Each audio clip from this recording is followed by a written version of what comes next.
Now, I've heard that you toured with Canned Heat. Canned Heat, yeah. I met a friend of mine who was a sound guy for Canned Heat and tour manager for Peter Noble in the 90s, late 80s, 90s, Ray Axisa. I met him through some friends of mine, and he moved to Adelaide. And yeah, he was the sound tour manager for Canned Heat at the time. That was early 90s. So he brought him down to the Coke Club that I was playing with the Streamliners.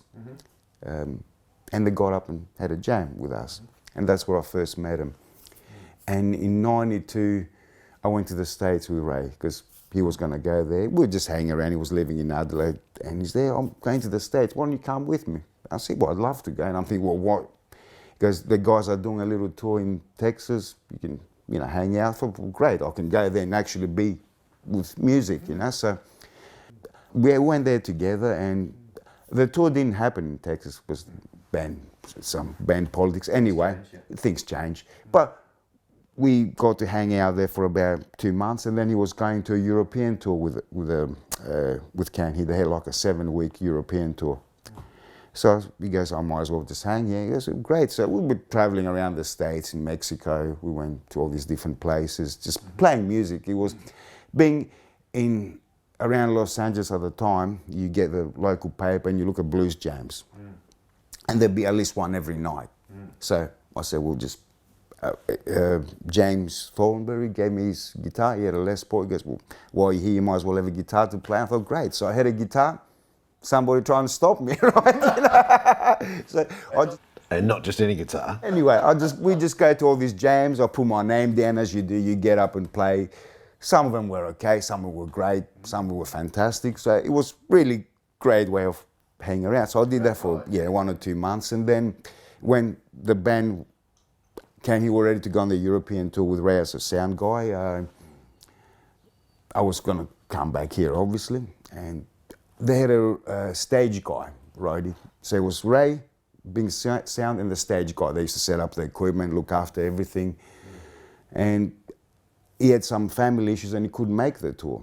And that was like a week before they were going to leave. So I'm sitting at the drummer's house with Ray, and the drummer's on the phone to the stage guy saying, yeah, sorry to hear that, Barry. Okay, we'll see what I can do, So he looks at me and goes, mate, he goes, we're stuck for a stage guy. You want to help us out? I said, do what? He goes, well, what you do at home? Just set up your gear, pack it up, make sure nothing gets lost. It's very simple, man, We pay you well, we look after you, we pull you up. I thought, yeah, why not? I'll travel around Europe, watch all this. So I went on a 7-week tour as a stage technician for that band. So basically just set up the gear every day, pack it up. It was very simple because Europe is very well organized. They were very well set out tour. Management was German, so they had a bus. Yeah, very professional. So you go to a venue, there'll be roadies to help me. So I get all the gear on stage, unpack, set everything up, sound check, and relax till the end of the night and pack it all up, put on the bus and go to the next place. And that's where it was at that time. Because I used to sit in the bus, obviously, just while we're traveling, and I played the bass player, Larry Taylor. He had an acoustic guitar there that he played anyway. A few songs, sort of like a hollow body archtop guitar that he played a few tunes with the band, and I'll be sitting there on the bus playing it. He says, man, you play real good country blues stuff. I said, yeah, well, I like playing it. He goes, well, you know what? Some of the gigs that we do, because they were doing some festivals, and then they were doing some little club gigs, Because why don't you open up for us? Do like half an hour set. It would be really cool, Plus, you're probably dying to play too, because, back home you play all the time. I said, you sure? He goes, yeah. And see if we might even get you some money. I said, well, don't worry about the money anyway. So that's where the solo thing started, Derek. So I'll go out there and I'll just, play 20, 25 minutes, just do a few tunes, and then back up and the band would come on. So that was the beginning of my solo, blues solo career. Pretty cool. Yeah, good place to start off. Anyway, Yes, that's what I'm doing. In memory of Aaron Wilson and Henry Lastin, who was the guitar player for Canned Heat, who I had a pleasure to meet and spend time with. So yeah, a thing about on the road. Thanks very much, everybody. We're going to finish up with this one.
on my wicked song.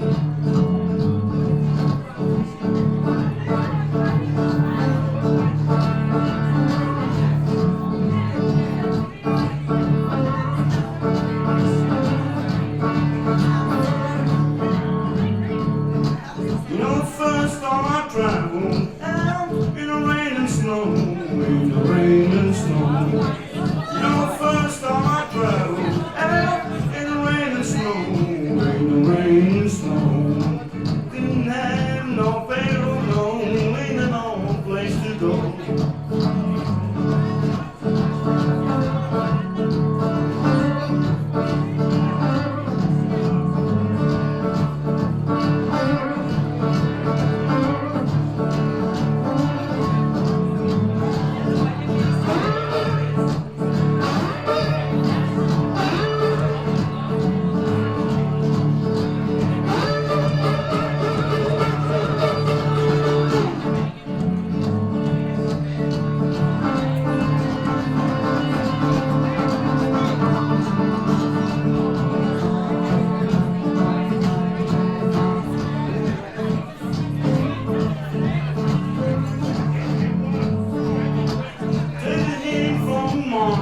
Please don't cry no more, don't cry no more.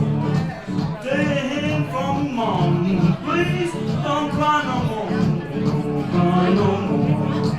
'Cause soon one morning down the road I'm going, and I ain't going down that home lonesome road all by myself. Well, I ain't going down that home lonesome road all by myself. If I can carry it back, gonna carry somebody else.